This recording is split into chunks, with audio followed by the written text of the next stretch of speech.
Hello and welcome to earlymusicsources.com.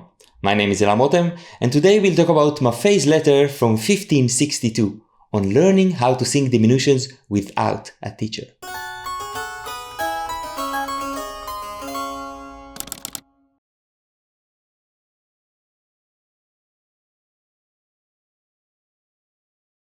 Reconstructing the way people were singing in earlier times is one of the greatest challenges for those who seek to be historically informed in their performances of early music.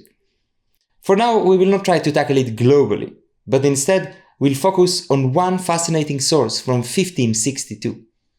Giovanni Camillo Maffei, a Neapolitan doctor, philosopher, and a musician, was asked by his patron to explain to him how the human voice works, as well as how can one learn to sing diminutions without a teacher. Here is his answer. Maffei admits that he was afraid that by talking about these subjects, he would have been unable to express himself well and will talk too much. Therefore, he decided to write down his answer to his patron's question in a letter. This letter, among other letters by him, was printed in 1562 and contains two parts. The first part describes the anatomy, physiology, and the physics of the voice. And befitting to a good Renaissance man, Maffei quotes Greek writers such as Aristotle and Galen. The physiological understandings of these sources is of course interesting, but questionably useful nowadays. Like always, if you'd like, do go on and read the full original text for yourself. Details in the footnotes page. The second part of the letter is a long answer to the question, how can one learn to sing diminutions without a teacher? If you don't know what diminutions or passaggi are, check our video about improvisation around 1600. Maffei knew his patron was knowledgeable in basic music theory, knew how to read music, and was experienced in singing. Therefore, these subjects that are absolutely necessary for singing diminutions are skipped. It is implied by his text that it is common knowledge that adding diminutions to music is desired. He describes how good singers add diminutions to music and how sweet, graceful, and pleasing this is. Maffei sees himself as an innovator, claiming that the method of making the throat suitable and fit for singing diminutions has never been written, neither by the ancients nor by the moderns. The sound of a singer singing diminutions is called by him voce passaggiata, and is caused by delicate and controlled repercussion of the air in the throat with the intention of pleasing the ear. Maffei writes that only singers that by nature have soft and flexible voices can sing diminutions well. For those who do not have such a voice, the instructions would be of little or no benefit. He then gives a list of 10 points or rules. Rule number 1. When singing, avoid pretension as you would a mortal enemy. Pretension is a great offense in music. Singers that sing with much self-love are mocked by their listeners. It is very interesting that his very first rule has nothing to do with technique or knowledge, but instead refers to a probably common practice among singers. Now that this painful subject is out of the way, Maffei can really start. Rule number 2. One must practice either in the morning or 4 or 5 hours after having eaten. If the stomach is full, the vocal cords are not clean enough to send forth a clear and serene voice, all the more so when wanting to sing diminutions. Does he imply that one should practice in the morning before eating? Is it possible at least to have a coffee? Let's hope so. Rule number 3. One should practice in a place with a natural echo, like a cave or a valley, so one might be able to tell, based on the feedback he hears, whether his singing was good or not.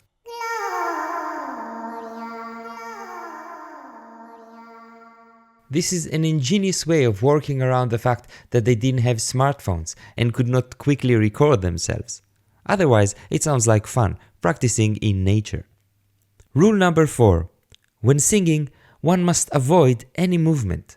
Shaking the head, trembling with the lips, moving the hands or feet is ugly. There are many singers who are either ignorant of this rule or unaware of their own movements. Here again, Maffei is probably referring to a common bad practice, and this is confirmed by similar comments in other sources. Rule number 5. Use a mirror to find out whether you are doing unnecessary ugly movements with your face while singing. Rule number 6. Extend the tongue so that its tip comes and touches the root of the lower teeth. Rule number 7. When singing, the mouth should be moderately open, as it would be when talking with friends. Rule number 8. You should let out the breath a little at a time when singing, and take care that it does not go out through the nose or across the soft palate, both of which would be a great mistake. Rule number 9. You should hang around with singers who sing diminutions easily, because listening to them leaves certain images in the memory which might help you. Rule number 10. You should practice a lot, and not be like those who after 2 failed attempts stop and complain that nature did not give them the necessary gifts. It's interesting that he says this, because when introducing these rules, he wrote that only those with specific natural gifts may be able to profit from his instructions. The line between insufficient talent and insufficient practice seems to be more elusive than Maffei admits. So, if your stomach is not too full, grab a mirror and go to a cave or a valley. Rest your tongue in the correct way, make sure not to move any unnecessary parts of your body, and start singing these exercises on the vowel O. The examples are notated without a clef, so one may sing them on whichever note he wants, and even mix and match between them. Check the footnotes for a PDF of these.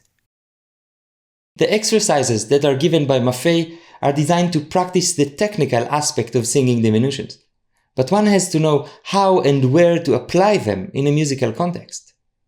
To demonstrate that, Maffei supplies the madrigal Lasciare il velo by Francesco della Jolle with diminutions added to each of the 4 voices. A score with the original madrigal and Maffei's diminutions was made especially for this episode. Check again the footnotes page. Maffei admits that this madrigal is old. Indeed, it is about 1 generation older than his own time, but he writes that it is nevertheless good for the needed demonstration. Along with the example, he gives 5 rules. Rule number 1. Add diminutions only at cadences. It is only there, when the harmony comes to a conclusion, that an ornament can be pleasing and won't disturb the other voices. But where it seems to fit, one may also add decoration before reaching the cadence. Looking at his example, we see how he often adds diminutions before the actual moment of the cadence. Cadences also underline the textual structure of the madrigal, when one line ends and another begins.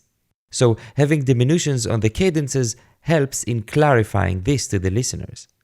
Notice that Maffei doesn't seem to prefer a certain cadential component for diminutions.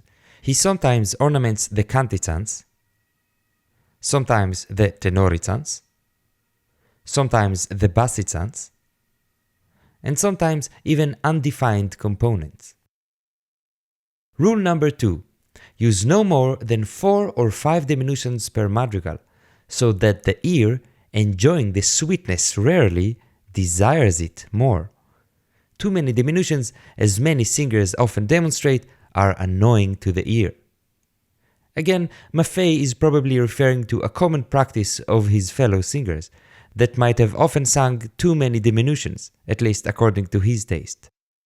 Notice that the madrigal he brought as an example has 2 parts, and it seems that by saying 4 or 5 diminutions per madrigal, he means more accurately 4 or 5 diminutions per voice per madrigal, and he considers each part as an independent madrigal. Rule number 3. The diminutions should be made on the penultimate syllables of words, so that the end of the word, its last syllable, is also the end of the diminution. Rule number 4. Diminutions are best when sung on the vowel O. So, words that have the vowel O on their accented penultimate syllable are best for diminutions. Singing diminutions on the vowel U and E is not good. Diminutions on the vowel U sounds like the howl of a wolf, and diminutions on the vowel E sounds like a little animal bleating because it has lost his mother. Although when sopranos are doing it, it's not as bad as other voices. Other vowels, that is A and E, are tolerable, but if one must say which is best for diminutions, it's definitely O. Rule number 5. When singing in a vocal group, one must consider when the other singers are making diminutions, because if 2 or 3 singers would sing diminutions at the same time, the harmony would be confused. This comment is often found in other sources for performing diminutions. Maffei's 5 rules for diminutions are more or less in line with his example. Diminutions are mainly on or toward cadences, not more than 4 or 5 per madrigal per voice, found on the penultimate syllable of words, with a preference to the vowel O, and are done one voice at a time. At this point, Maffei believes that he accomplished the task he was given, and is certain that singers who obey his rules will be able to perform diminutions on their own initiative. As additional material for the sake of the readers, he decides to add some more examples of diminutions. Based on some typical cadential progressions, he supplies several options for how one may add diminutions to them. Check the footnotes for a PDF of these. Up to this point, it seemed that Maffei was referring to a situation where a group of singers are performing together, and each of them is singing diminutions in turn. But his very last example implies a different situation. Let's see. Maffei's last example demonstrates the addition of diminutions to a single part, implying a situation of a single solo singer, most probably accompanied by an instrument or a group of instruments playing the rest of the parts. The piece is entitled Vago augelletto, but unfortunately, as opposed to the former madrigal, the original piece that Maffei's diminutions are based upon has yet to be found today. He supplies a diminished canto part, and we can assume that there are other lower parts. We simply don't have them. Regardless, we can examine the example. It is quite surprising, within the context of the letter, to see that almost none of the relevant rules introduced by Maffei are respected in this example. The diminutions are not only at cadences, there are many more than 4 or 5 diminutions per madrigal. The diminutions are not only on the penultimate syllable of words, as for example on the word piangendo, where the diminutions are on the first syllable, pian. And lastly, diminutions are not only on the vowel O. Excluding the vowel U, the diminutions are on all the other vowels, A, E, I, and O. For this reason, it is hard to know what to take from this example. It's a pity that Maffei wrote practically nothing about it. On the other hand, this example is similar to other diminutions by slightly later authors, such as Bassano or Dalla Casa, so it perhaps only reflects a general difference in practice in performing solo diminutions to those undertaken in a vocal consort. To finish up, Maffei is worried that people might say that his instructions are useless or built upon falsehood. Useless because the art of singing diminutions comes from nature. That is, either you have the gift or not, and there is nothing you can do to change it. And false, because when making diminutions, many errors are committed. Maffei's answers are thus: even with a very gifted throat, without proper instructions and practice, one cannot sing diminutions. One must work very hard in order to achieve it, and one must not be lazy or blame nature when failing. Concerning the falsities that are often created by diminutions, that is, little dissonances and clashes, Maffei writes that since diminutions are so quick and sweet, the defects remain hidden and no harshness is heard.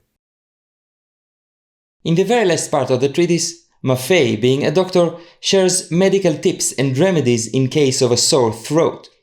Feel free to check it out in the source, but please test his medical tips at your own risk. This was our show about Maffei and his diminution method. We hope you enjoyed it. Don't forget to check the special page on our website with all the footnotes and other extra information. If you enjoy early music sources, please feel free to support us on Patreon. Comment, share, and like. See you next time at earlymusicsources.com.